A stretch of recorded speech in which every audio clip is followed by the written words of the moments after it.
Drive past the houses on Homannville Trail and you'll soon see it. A giant mountain of dirt already 4 stories tall. And just think, it's only 1/4 as tall as the 130 garbage dump will be. The politicians in Lockhart won't have to live near this place, but 4-year-old Mia Suarez and her mom, Jessica, will. It's gonna affect me in my life or in my daughter's life or in their life. Jessica's mother-in-law bought this little slice of Central Texas 2.5 years ago. She says no one told her about the dump.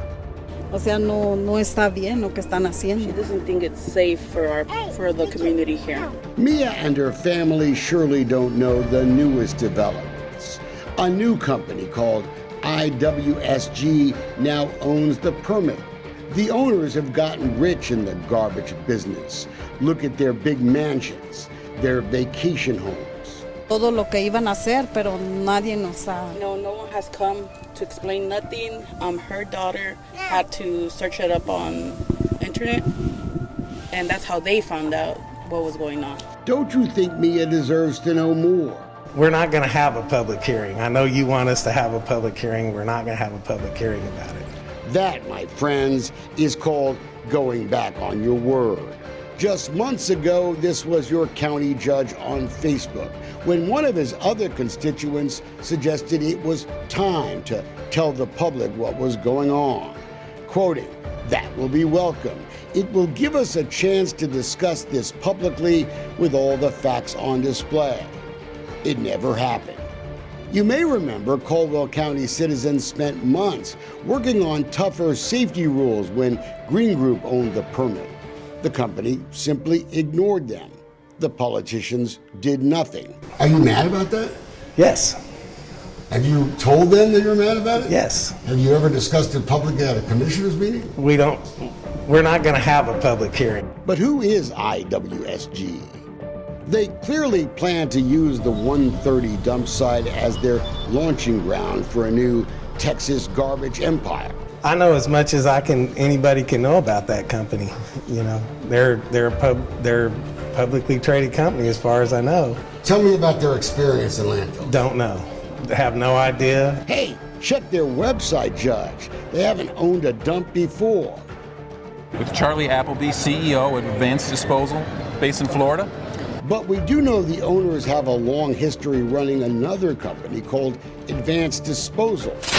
Residents are planning to take new action against a landfill amid growing health concerns. Glad you're with us tonight for Local 4 News at 11. Odors coming from the old Arbor Hills landfill in the Northville area. We've documented a trail of environmental trouble, pollution, leaks, fines, and of course that smell. A deadly accident at an Elk County landfill yesterday afternoon. This is the second death in 2 years at Green Tree Landfill. And garbage dumps catch fire, sometimes explode. In Caldwell County, it only has a volunteer fire department. And we would have to do the best we could with what we had to work with. That's little solace to Mia and her family. Even her county commissioner is not fighting publicly anymore. I wouldn't say I've given up. It's just say I'm not enthusiastic to get off into something that looks like it's gonna go. In Waller County, politicians fought to kill a Green Group dump along Highway 6. They won. In Laredo, politicians have fought for 9 years against a proposed toxic dump site. But in this town, well, something is so different. What could we do to stop them? What could we do to keep them from owning the landfill? You answer my question. In 2017, Caldwell County engineer Tracy Bratton testified against the proposed dump site, warned of dangers. Remember, the dump is next to a high-hazard dam. Let's refresh their memory. In your opinion, does the design of the landfill create a risk that the dam at this reservoir will be breached? The answer, yes. Remember that fire danger? Just listen to Bratton just 3 years ago.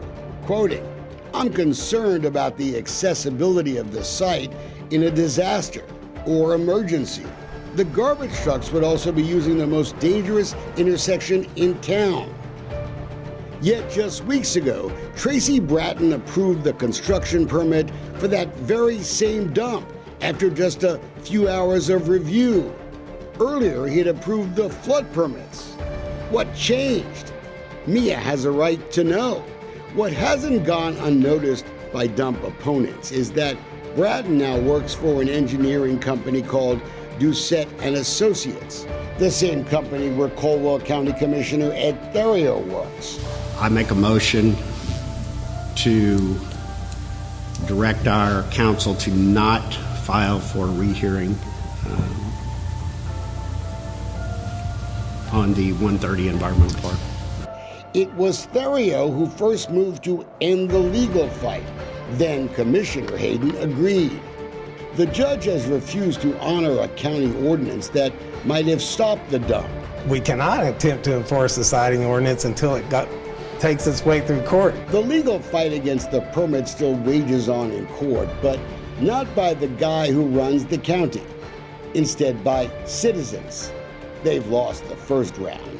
Now the case is on appeal. The county could have tried to block the construction until the legal fight is decided. But instead, you get silence. So the digging goes on. Hay niños, o sea, muchos niños. That's why they worry about the children. And since the name on this planned 17-story tall tower of trash has now changed, the watchdogs will change with it. Maybe the politicians don't think Mia and her family deserve to know more, but we do. On a new website, exposethedumps.com.